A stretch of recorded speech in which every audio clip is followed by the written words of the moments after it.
Welcome back to The Short Game, the show where we discuss short video games, or I guess theoretically also other types of games. The kinds of games that you can complete in an evening or a weekend, or a quarter, or a nickel, or probably not that much time. I am your host, Reagan Kelly, and I am joined this week by my one and only bro host and real-life twin brother, Shane. How are you doing, Shane? I'm doing great, and I'm glad to be back on this show. You've got a game that you're focusing on that I have yet to play, but it's part of a genre that I have so much affection for. In celebration of Shane's coming back from France, finally, we're going to be talking about pinball.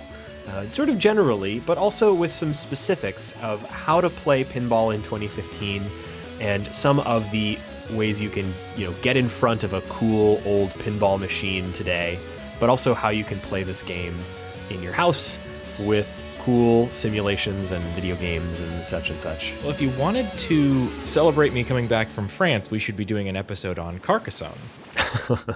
Yeah, actually, you just got back from the actual Carcassonne. Yes, you know it from the board game, and if you're more educated than me, then from history, or basic geography.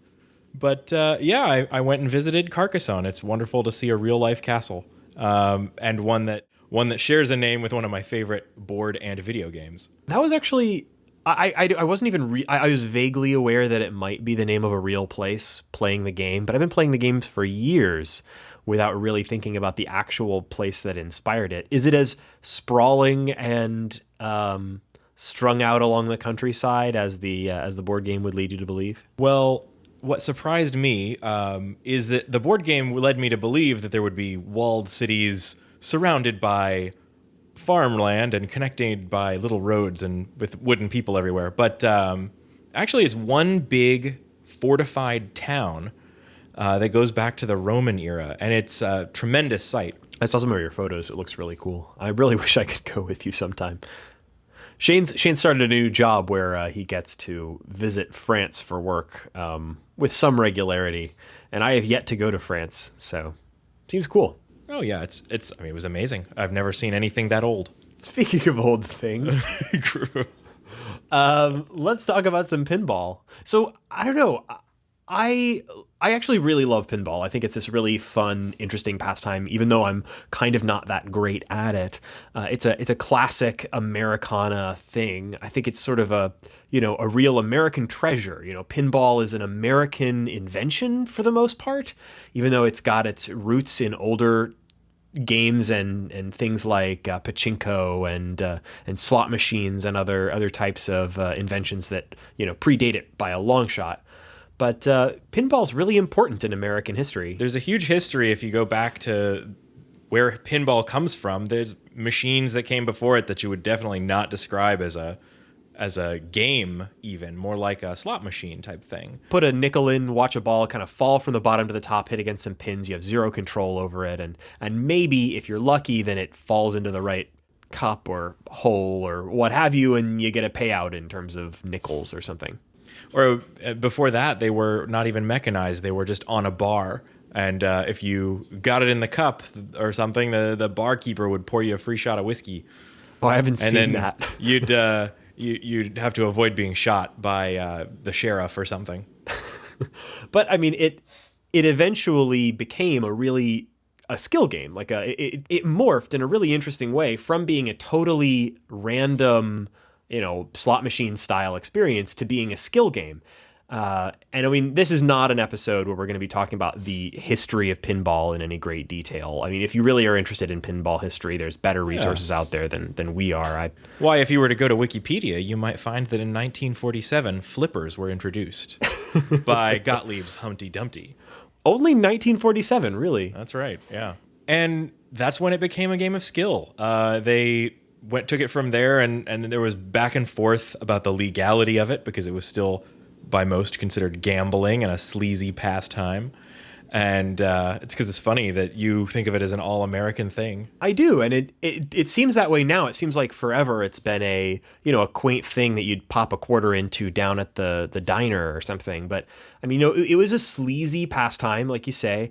And what was that documentary that you watched? Yes, everything I know about the history of pinball, I know from the documentary Special When Lit, and I think it was on Netflix some time ago. You can dig around. It was distributed by PBS, and this documentary just sort of goes through like where pinball comes from and how it got to sort of its height in the 1970s when pinball made more money than the film industry. Wow.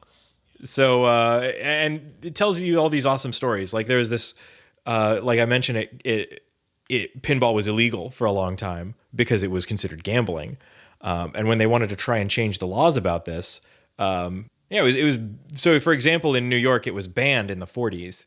And I've seen some photos. I think they were from New Jersey, and maybe around that time in the late 40s, where there was a policeman or sheriff of some kind standing on a pile of pinball machines with a sledgehammer, like destroying them. You're thinking of a photo of Mayor LaGuardia. Was that Really? Yeah, smashing up the pinball machines. What an that asshole. was in the documentary. And so they were trying to change those laws, and the ban ended when a man named Roger Sharp, who was like he testified in a Manhattan courtroom that pinball games were not games of chance, that they were games of skill. And he demonstrated this. They brought in pinball machines into the courtroom, and he dazzled them with his pinball wizardry so much by calling his shots like a pool hall Babe hustler. Ruth. Yeah, or like Babe Ruth. He's like, this one's going over the fences, and boom, he hits it. And I think he was not doing well, and they had brought two pinball machines just in case one broke. And so famously, he was not doing well, and he was like, change out the machine. I need the other machine. And they switched the machine, and that's when he like was able to do all his shots. That sounds like such a great movie scene. Why hasn't there been a movie about that moment? Well, it's a great documentary, and there's got to be a movie of it somewhere, right? That's awesome. So, I mean, it has this really interesting history, and obviously, like, it was the type of arcade game that you would play before video arcade games came to be. And they're sort of pinball machines were sort of the paradigm that video game arcade machines were piggybacking on. People understood, because of pinball games, the concept of going into some place and putting a quarter or whatever into a machine and playing a game for 15 minutes or 10 minutes or a minute if you were really bad. But Admit it, most of your games are a minute. yeah, I mean, they're pretty short. The short game. One of these movies has a quote in it where it tells you the average length of most people's pinball games. Like so they say like the average game of pinball lasts under a minute. And That's sad. yeah. But this all, it grew and grew into this big industry, and then it kind of disappeared. By the time I was a kid, I mean, Shane, you and I, we're 90s kids, right? We were born in 1985. By the time we were old enough to stand at a pinball machine, it was probably 1995, and pinball games were starting to vanish from the American landscape. I don't remember playing a pinball game in an actual arcade until I was, basically an adult. Like, I remember our arcade experiences were mostly at the mall. Do you remember the Tilt? That place was awesome. Oh, how I remember the Tilt. Have I told the story of the Tilt and all my wasted years at the Tilt on this podcast? I think you talked about it a little bit in relation to your job at the mall when you were working there, and how you'd go down there on your lunch breaks and play skee ball. Another game vaguely related to pinball, I guess, sort of, kind of. Game of skill, anyway. Mm-hmm. Yeah. Did they have any pinball games at the Tilt? Because I don't remember ever seeing one. I don't recall if they had pinball games either at the Tilt, but I do know a place in town where I can go to play pinball. Yeah, that's the thing about pinball in 2015, is that pinball has kind of evolved. And if you only thought of pinball as the crappy machine at the arcade, that why would somebody pay a quarter for that when they could pay a quarter to play the Ninja Turtles arcade game? Yeah, and dude, Hydro Thunder's only $1. Oh my god! Like, why would you spend a quarter on a pinball game when you know that shit's going to be over in 10 seconds? I felt that way about pinball, and it took it took some unique experiences to give me a bit of insight into why pinball is interesting and why I should spend some time kind of getting my hands around pinball as a game. And I'm still not great at it. And you don't have to be to enjoy it. You don't have to be a total wizard to play and enjoy pinball. But we're actually in the middle of kind of an explosion of pinball. Just to interject, that might be kind of why pinball's a little bit of an odd fit for this show, because usually you're paying real money into it for every play, and it's very punishing for beginners. Oh, yeah. To have that experience of feeding quarters into a machine that is going to, your game is going to last a minute, and you get out of the way, and the guy that's played it a bunch comes up. He steps up, and he's going to play for 15 minutes on one quarter. Yeah. Because that's how that game works. It rewards you doing well by giving you more game, which wasn't a very perfect fit for the arcades, but it's a better fit for something like video games today. And it really took pinball video games, to get me into pinball, because you don't have that quarter per play kind of mechanic. Now, there are places you can go and play free play pinball, and we'll talk about some of the places you can play pinball in 2015, and get started. But honestly, the best place to get started with pinball games today is pinball video games. And at the end of the episode, we're going to talk about some of our favorite pinball video games from the earliest to today. And I've got some recommendations, and there are a lot of, we're really lucky right now. We've got a lot of great options for great pinball simulations, more pinball themed video games with weirder concepts, a lot of really good stuff out there right now. But if you want to play actual physical pinball machines, it can seem a little limited because, the machines aren't everywhere. They're not in every gas station like they were in the 1970s and 80s and maybe even part of the 90s. Like, they're not even in the lobby of the movie theater most places anymore. But there are a lot of great places that you can go to play pinball. And the first one that I would recommend for anybody of drinking age is look for your local pinball bar. In almost every city I've lived in over the last several years, there's not just one, but several pinball bars. They're a thing now. Shane, have you been to a pinball bar in Houston? I think there are some, right? Well, my favorite video game bar closed out, and I know of several bars that have multiple pinball machines, like 4 or 5, but I don't know of any that I would really identify as a pinball bar. Well, I know there's a few here. There's a couple over in Oakland. When I was living in St. Louis, there are 2 really decent ones in St. Louis. One was called the Silver Ballroom, and another one was called... Are these like food trucks? They're all required to have a pun in the name? Yes. Like, one of them's called Multi-Ball, and that one's a sausage fest. Yeah. But there are pinball bars all over the place. And frankly, pinball works better if you've got a beer. Like, it's just a good combination. So... And a lot of these places will have events where they put their machines on free play. Reagan, this is an all-ages podcast. You can't advocate drinking. Oh, you're right. So go to a pinball hash bar and get really high. Oh, jeez. No, actually, that would probably suck. But yeah, there's a ton of pinball bars. Most of the good ones put little cup holders right there on the machines for you. That's the best thing ever. I don't know where those come from, or they obviously have to add those aftermarket. But my God, great. So there are pinball bars. Find one. Do a little searching. In fact, there's a few good places you can go on the internet to look up places to play pinball near you. I've used a couple of these just a little bit, but I've been fortunate enough to not really have to do a whole lot of looking. But if you're not sure where to go, you can look at pinballmap.com, which is a crowdsourced pinball map. I mean, they map out places to play pinball, and they include things like what machines are there, if the machines are in good repair, and like if they're on free play, that kind of thing, hours of the places that you would be going. There's another one called pinside.com, pinside.com. I haven't really tried that one as much, but it's also a similar kind of thing, like a database of pinball that you can go and see what you can play around you. And if you're more in the mobile app arena, there's an app for the iPhone called Pin Finder. If you search that on the App Store. That's awesome. Yeah. And so I think that's actually basically referencing the pinside.com database. So anyway, there's a lot of ways that you can find a pinball machine near you. And mostly they're going to be at these pinball bars, but they might also be in like the lobby of some place, or that, that they still exist, those places.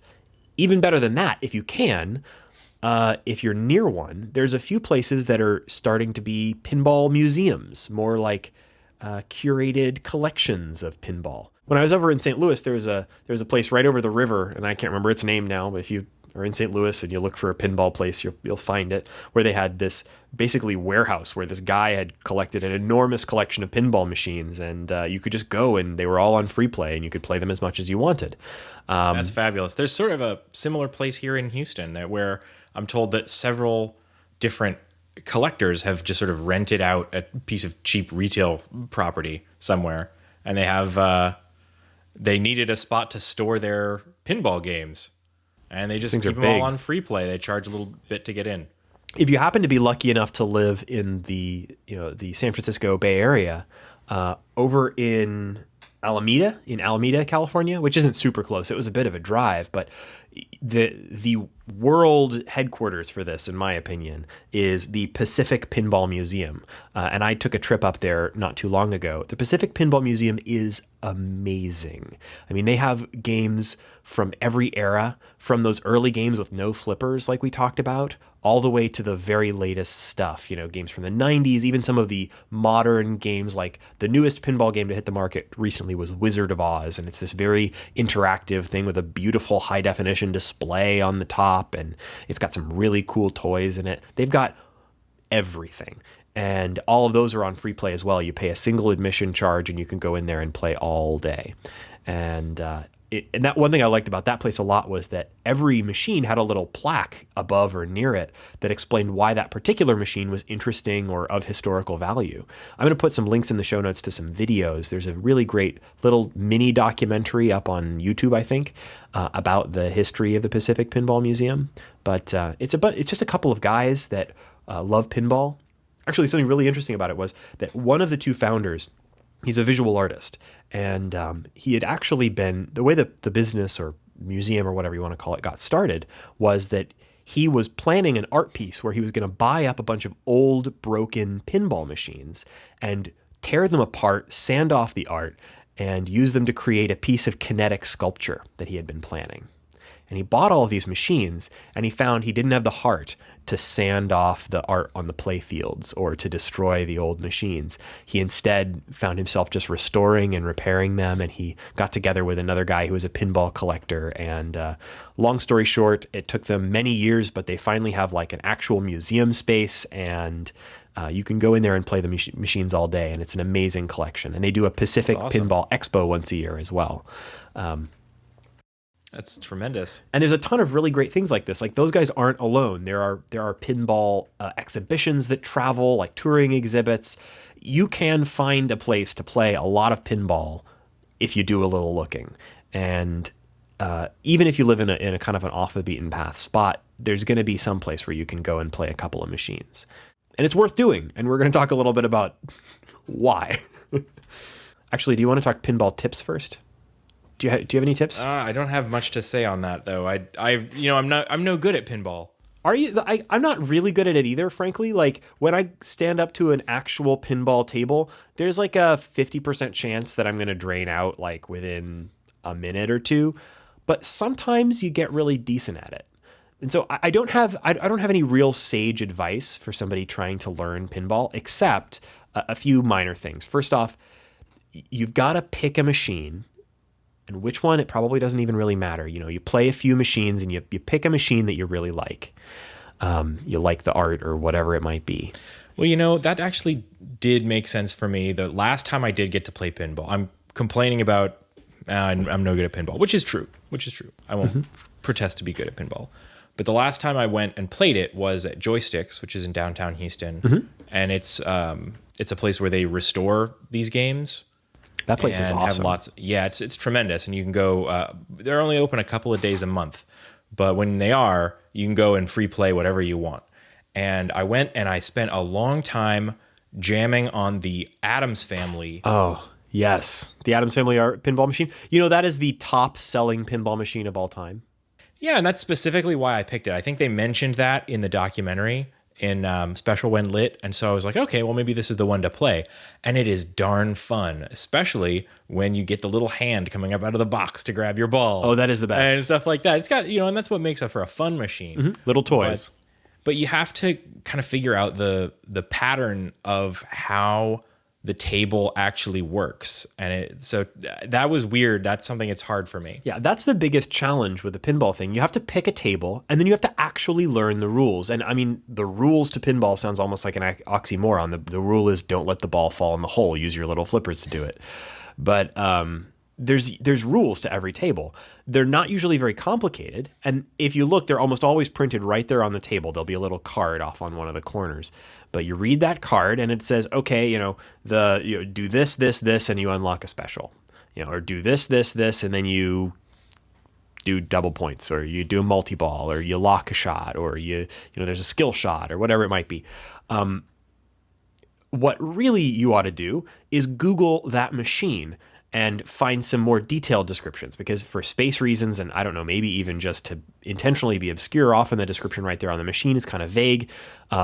Do a YouTube video search or something for that machine. Like, usually there's some resources that you can get that will teach you a little bit about the machine, and even just a little bit of knowledge is going to help a lot. What helped me a lot was I watched some videos on the web specifically about that machine and a couple of others. There's some really great seminars from some gaming conventions and things where people have videos teaching you to play pinball, and with explanations of some of the tricks that you can do to get better. And so take a look at some of that stuff. Also, there's some things that people often, when they first approach pinball, think are not okay, that totally are. Nudging or bumping the machine to get the ball to do things is totally allowed. Those machines weigh, 300 to 600 pounds. You can knock them around and you're not going to break them. And unless you're really, really rough with them, you're probably not going to set off any sensors. So, you can bump the machines. That's totally okay. Also people think, I don't know, man. You're setting our listeners up for something dangerous, where they might go out to their local, they pull out your app that you were talking about, and it's like, oh, this nearby biker bar has a pinball machine, and they go and they start hip checking the thing. They're gonna get at least a stern talking to. I don't know. I think that if there's a pinball machine in a biker bar, it's probably been hip checked worse than you can do. But you got to nudge the machine sometimes. That's just totally required. Also, slow down and plan your shots. I had this feeling when I was first playing pinball that I was supposed to be wailing on the flippers all the time, keeping the ball rushing around at high speeds. Actually, you can play pinball in a little slower pace, and you can let it do those little drop catches where you grab the ball with your flipper, plan out a shot, go for the shots that you can make. Once you play the machine a little bit, you'll get a sense of which shots you can reliably make and where the ball is going to go afterwards. And you can get better at the machine. You can rack up those kinds of points without putting the ball at risk, without putting the ball out of your control. So learn the shots that you can make without putting the ball completely outside your control, and you'll get better. It's a total skill that you can learn, and it just takes a little bit of practice and getting used to a particular machine. Yeah, that's true. Also, do not think that multi-ball is going to make things easier on you. It almost always makes it harder. That's my 2 cents. My advice is just wail on those buttons. What could go wrong? Yeah. If the paddles are always moving, you're always going to hit every ball that comes near them. So actually, makes perfect sense, right? Yeah. Actually, one of the big things that you learn when you start getting a little better at pinball is that very often the best thing to do when the ball is coming towards your paddles is to do nothing and let the ball bounce off of your paddles. The rubber on the paddles will deaden the ball a little bit. It'll bounce. It might bounce from one paddle to the other, or flipper. I'm saying paddles. I think of them as paddles sometimes, but they're flippers. It's the correct word. Your flippers will deaden the ball. So hitting it will sometimes, if it's going real fast, sometimes hitting it is the wrong thing to do. Let it bounce, let it slow down, grab it, catch it, then make another shot.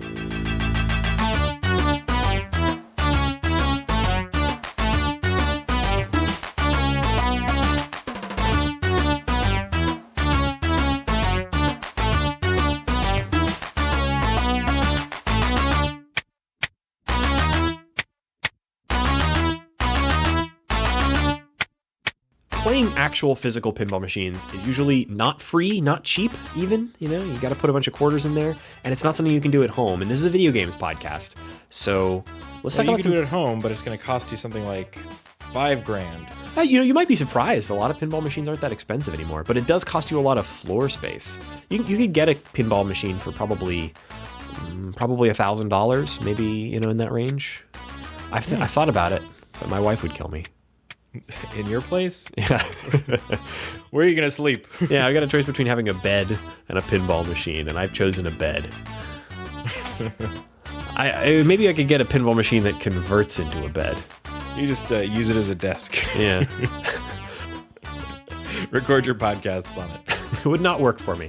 Although there's a lot of people that have home collections of pinball machines now. I mean, if you look on Craigslist, I've looked a few times, and there have been a few times where I thought, man, I could afford that. I want that in my house, but no, you don't need to do that. But you can play pinball at home, and there's a lot of amazing options for it. Pinball video games are among the earliest types of video games. We've been playing pinball-like games on our little video screens since, you could almost say that the very next thing that came out after Pong, would have been a pinball-style game. Well, Pong, in a lot of ways, followed the model of the pinball machine because it was a device they would set up in the same corner of the bar where a pinball machine was last Thursday. Yeah, and it had the same kind of dynamic. You're hitting a ball with little flippers. It was familiar to pinball players, even though it was a very different thing. It was high-tech. Super high-tech. I remember that one of the earliest video games I ever owned was an Atari pinball. Yeah, if that ever turns up, it was something that you and I owned jointly, because that thing was badass. I want that thing back. I don't know what happened to it. It was awesome. Yeah, somewhere. If I ever find it. It was a box you'd connect to your television. There were no cartridge slots on the thing. It was a box that you'd go to Sears and buy. Sears, that was where you'd get these things. It had 4 games? Yeah, maybe. And it had a switch that you toggle between them, I think. And it had 2 buttons on the side, like pinball flippers. You connect it to your TV, and it also had a paddle on top for Pong. Yeah, or Breakout. It didn't have any 2-player. That's right. Well, I think it had a 1-player Pong. Oh yeah, it was Breakout. Yeah, it was Breakout. Yeah. And it was very simplistic. If you imagine what Atari pinball would look like, if you can imagine it, it's worse. But it had the pinball style buttons on the sides, and it kind of felt sort of like pinball. So I enjoyed playing the thing. So Reagan, if our listeners at home don't find it convenient to run out to a local Sears and pick up an Atari home pinball console, even if you can, don't bother. What other options might they have to actually get a chance to have a taste of really lifelike simulated pinball that they might have been able to have if they found that Atari pinball? Well, I kind of want to go through these in chronological order because there's a few high points and also just some that kind of illustrate how pinball video games have changed over the years. Okay. So first off, there was great is probably putting it far too strongly. There was a pretty popular and okay pinball game for the NES that was one of its launch titles in 1984. The Nintendo Pinball was pretty popular. It was actually based on a Game & Watch. So there was a Game & Watch pinball game that came out in 1983-ish, I think. But a Nintendo Pinball kind of kicked things off as for interchangeable cartridge console pinball games, as far as I know. But pinball games have been a huge thing on pretty much every video game platform. And they reached their peak with Sonic Spinball. Oh God, actually, that's a terrible game. I hate Sonic Spinball. I own Sonic Spinball. I have a cartridge right over there. Terrible, awful, no good, very bad game. It's a bad pinball game and it's a bad Sonic game. It's bad. I'm sorry if other people think otherwise. So the first exposure to pinball that I had was a game that you and I shared at home on the Macintosh that we eventually stole from Dad's office. And that original Mac had a game called... No, was this one for... I think it was in first color. Time I encountered this. Yes. So let me wind that back. This was not the original Mac that we stole from Dad's office. This was the Mac that Dad drove over in the car. And we pulled the screen off. Yeah, yeah. It was an early PowerBook, right? Yeah, it was a early PowerBook. I think it was the Duo because it had the docking thing. And they had we had it hooked up to an old CRT, and we were playing games on it because that was all we had. Yeah. and so poor kids. We didn't have a Nintendo back then, and I don't even think we had our Sega Genesis yet. So our only access to video games was shareware for the Macintosh, which was pretty slim pickings. It was I think we probably got that in a CD with like Mac Addict magazine at some point. No, this predates that, I think. So the game that you're talking about, Tristan with an exclamation. Yeah. Tristan.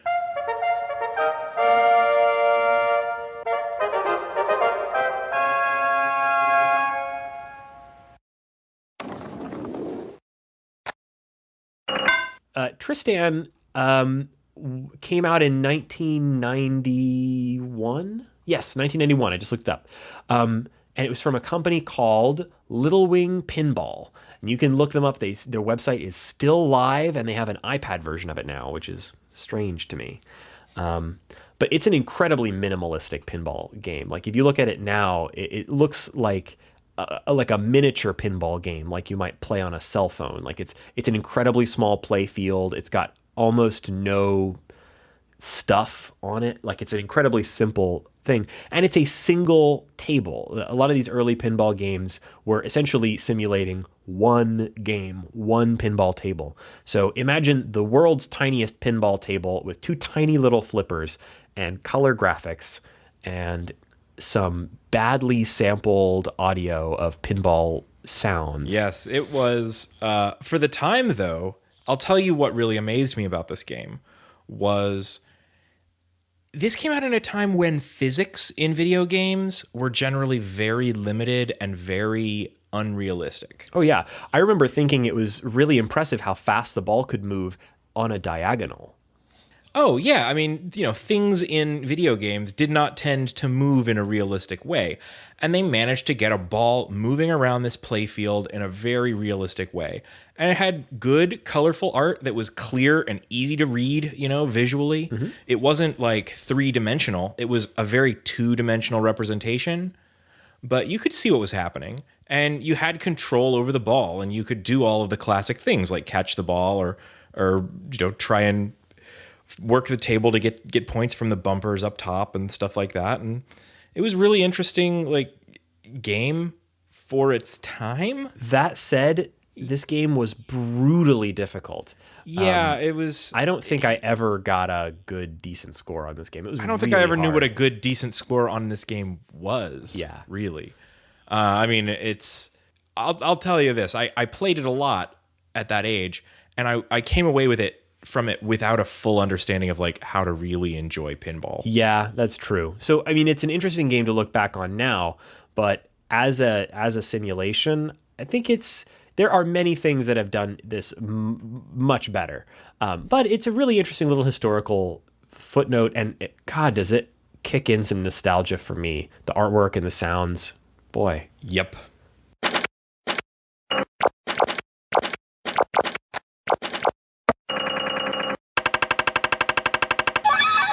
Apparently, the original box came with an actual pinball in the box, but they had to.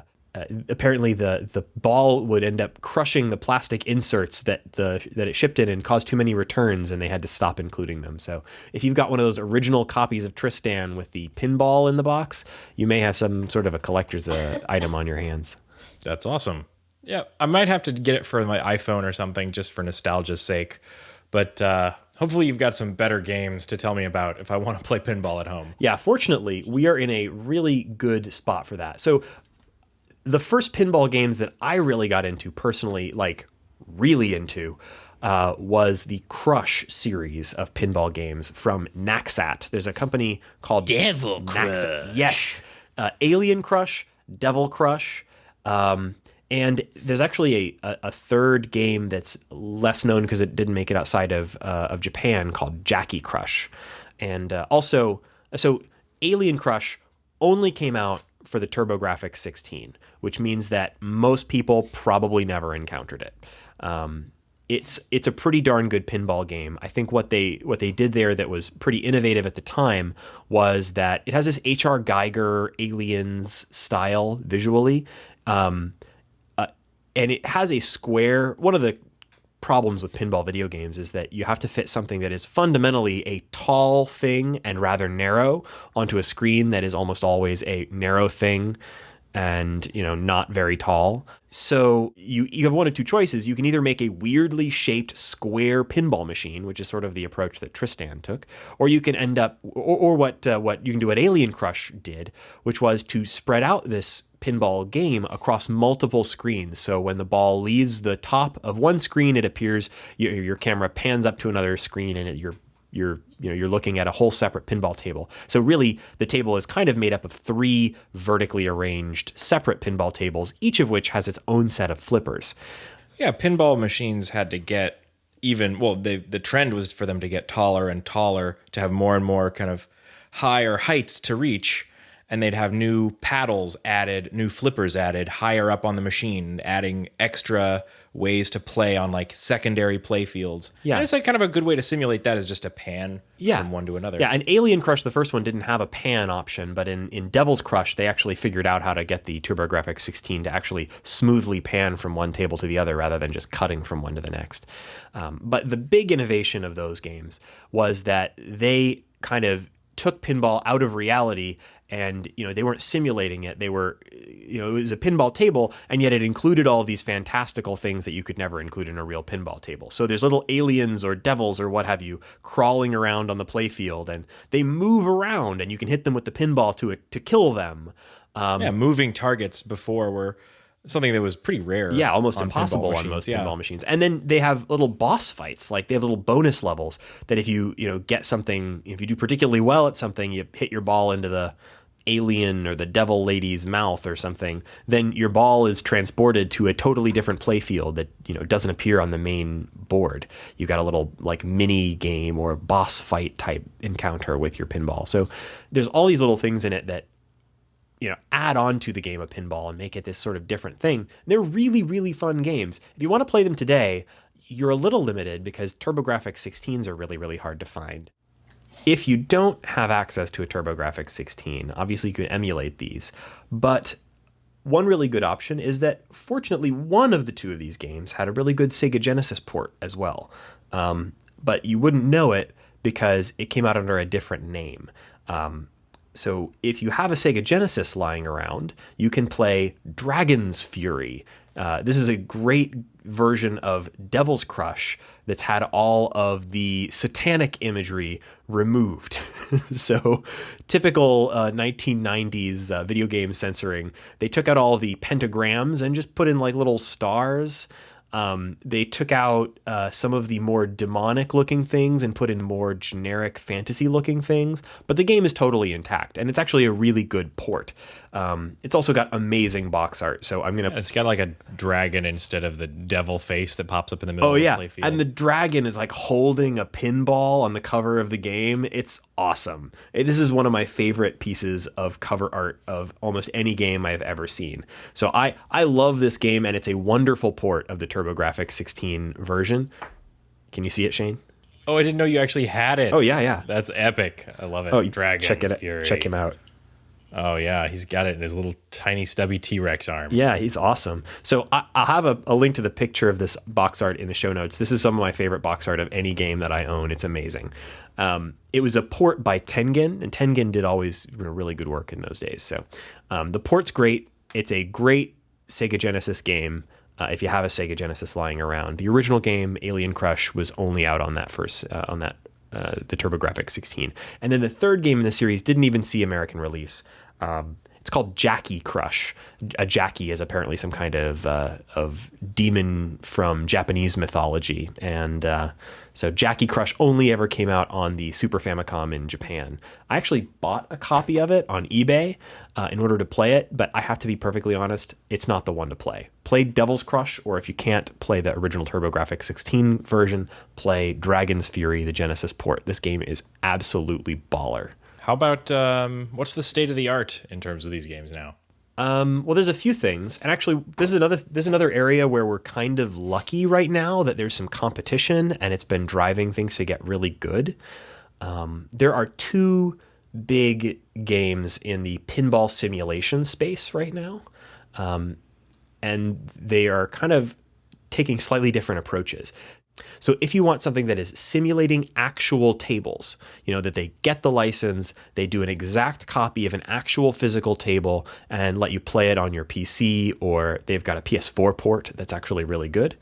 You want Pinball Arcade. I'll have a link in the show notes, but basically Pinball Arcade has dozens, maybe even hundreds of actual classic pinball tables simulated. They've been releasing them in what they call seasons. So it's got a nice kind of pricing model. Both of these games do. You can download the game itself for free, and both of them, Pinball Arcade and Zen Pinball 2, which is also known by the name Pinball FX2, which I'll explain in a second. But both of these games, you can download them for free, and they come with one free table, so you can get a sense of it. And Pinball Arcade comes with... Oh, now I can't remember the name, but it's a really cool sort of Arabian-themed table. It's like Arabian Nights or something like that. I can't remember the name of the table now, but it's a beautiful classic 70s, I think, maybe 80s table with lots of cool stuff going on, and it's a really nice simulation of the table. It's not 100% perfect exact, but it's very close, and it really looks good. And you can buy more tables for basically between around $5 a table individually, or for about $30 per season, and the seasons are like 10 or more tables that come out in a kind of a batch. And they're constantly releasing new tables. And a couple of big claims to fame here: Pinball Arcade has some of those tables that we were talking about that are super super popular and super modern and cool, like modern and cool is really the wrong thing to say about any pinball table, really. But they've got they recently added the Addams Family, which is awesome. It's in season 4 on Pinball Arcade. They have the Star Trek: The Next Generation pinball table, which is great. Oh, nice. They have a bunch of cool old tables from the 70s and earlier. Like they've got Bride of Pinbot, which is one of my favorites. They've got is that the one with the like the robot lady? Yeah, right? yeah, like a sexed up version of the lady from Metropolis. Yeah, they really didn't it like moan. Yeah, the machine. Yeah, it was a little awkward, but it's a great machine. They've got Gorgar, which is one of my favorites. Gorgar is awesome. It's got this giant devil man, and I don't know. It's just beautiful art, amazing games. So if you love that side of pinball games, the classic art, the tie-ins with properties like the Addams Family, if for some reason you're into that, or if you just want to relive a particular classic table. You want to check out Pinball Arcade. It's available on Steam, I think, or at least on the PC, as well as on the PS4, and there may be other ports as well, I'm not sure. The other big game takes a very different approach, and that's Pinball FX2 on the PC, which is also known by, under a different name on consoles, Zen Pinball 2. I'm not sure why exactly they have the two different names, but it's basically the same thing. I spent a long time trying to figure out what the difference was there. There's essentially no difference, or at least not anymore. So Zen Pinball 2, or Pinball FX2, takes a different approach. All the tables on that platform are totally new. They're all original. And they've got some interesting licenses. So they've got a bunch of pinball tables based on Marvel properties. Like, for example, there's a Doctor Strange pinball table. There's cool. The Avengers pinball table. They've got some that are based on other properties. Like they have a The Walking Dead pinball table based on the Telltale Games series. So they've got some really cool licenses there, and some that are totally original. And those machines are much less simulation-y. Although they have very realistic ball physics and everything, they're more along the lines of something like the Crush series, where they're a little more realistic than that, but they aren't tied strictly to the real world, Yeah, the Hulk's gonna actually jump up and like smash your ball. Yeah. He'll do it in a That would hurt. totally physics simulationist way that's very predictable, but it's computer animation, and it's not tying itself 100% to simulating a little plastic Hulk. It can be a little animated Hulk, that kind of thing. That's awesome. Yeah. And so they've also got a lot of Star Wars themed tables, and they're adding new tables all the time. It seems like there's a lot of activity there. So both of those games are awesome. Both of them have really fair and simple pricing strategies. So, like with Pinball Arcade, it's like $5 ish a table. So a little more, a little less for some of the tables, or $30 a season. Pinball FX2 / Zen Pinball 2, it's usually like $2 to $4 a table. Some of the tables are really cheap, mainly the ones that aren't based on a pre-existing license. Some of them come in packs where you might have to spend like $10 or $15 to get a collection of tables, but all of these, it's you buy it once and you own that table. You're not plunking quarters into it constantly, and they're really realistic. You can really get a feel for these games, even though they're not real. Yeah, you think you could just walk into a real world arcade and have practiced 1,000 hours, 10,000 hours of digital pinball, and then be good at the real thing? I don't know about that. I don't know if the skill completely translates from one to the other, but I think at least it gives you a sense of how to play the game, what the goals are, what constitutes doing good versus doing bad. Oh yeah, you're right. Well, you really wanted to talk about. We're almost out of time, Reagan, but you wanted to talk about Rollers of the Realm. Yes, we are almost out of time, and I don't want to spend too long talking people's ears off about pinball games. But if you want one more recommendation on a pinball game to play in 2015, I've just completed playing one that I am super excited about. Wait, how do you complete playing a pinball game? Well, I'll tell you. I've just finished a game called Rollers of the Realm, which is available for PC, for the PlayStation 4, and for the PlayStation Vita.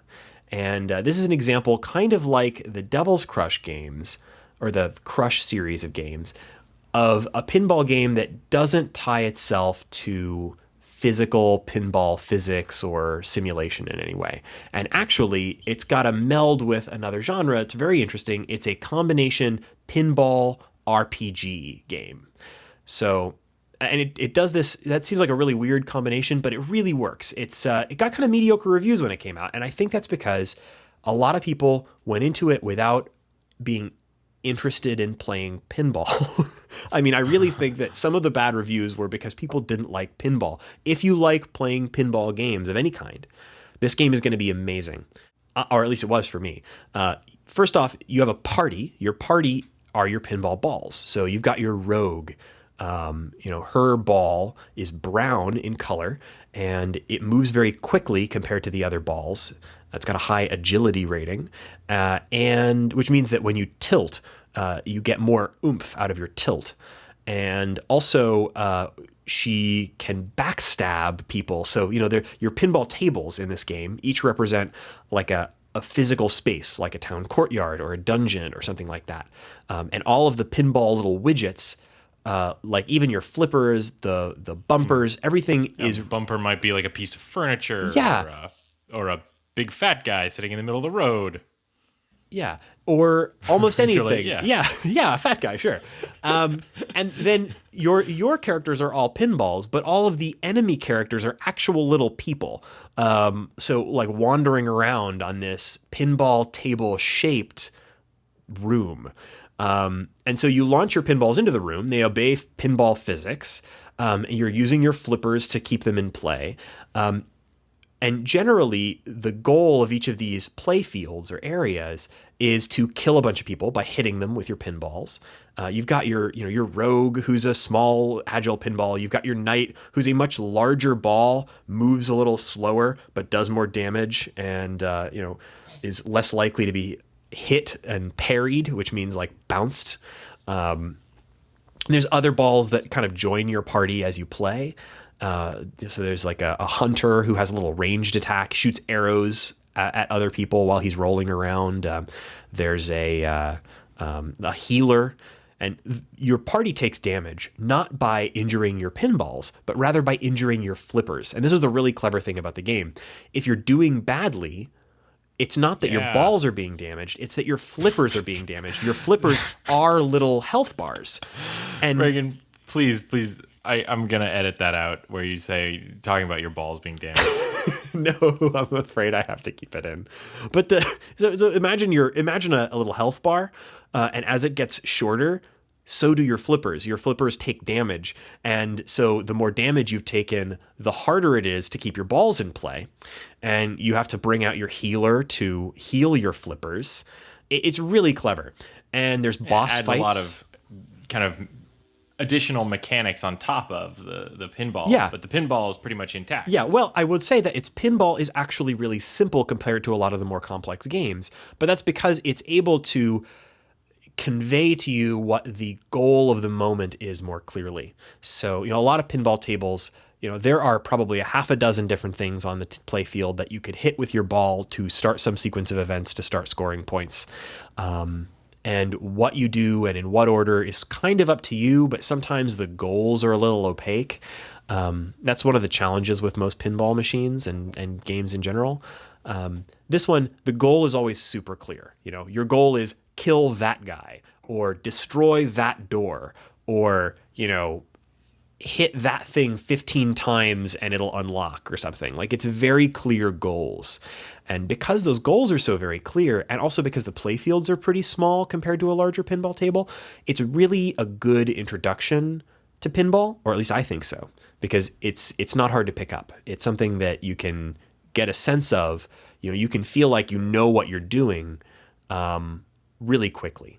And also, if you're not particularly good at it, there's ways to level up. So you can do things like increase the agility of your balls by buying little upgrades. And by doing that, you get more of an ability to tilt them, more of an ability to move them around on the play field, kind of independent of hitting them with the flippers. So there's a lot of things that you can do in the game that you can do to make it a little easier on yourself. And because of that, I thought it really worked for me, not just as a pinball simulation, which it kind of is, but as a game. It's a lot of fun. Yeah, I cannot wait to try this game out. I would definitely, and I was tweeting with the developers very briefly earlier today. I really hope that there is a sequel to this game, and what they tweeted today was that they would have some good news to share later this year. So I'm really hoping that this game sees a sequel, despite its, I think, misunderstood debut. I think it's a brilliant game. And if you have a PlayStation 4 or Vita, or if you want to play this on a PC, I cannot recommend it enough. I really, really enjoyed it. And it only took maybe 10 hours to complete.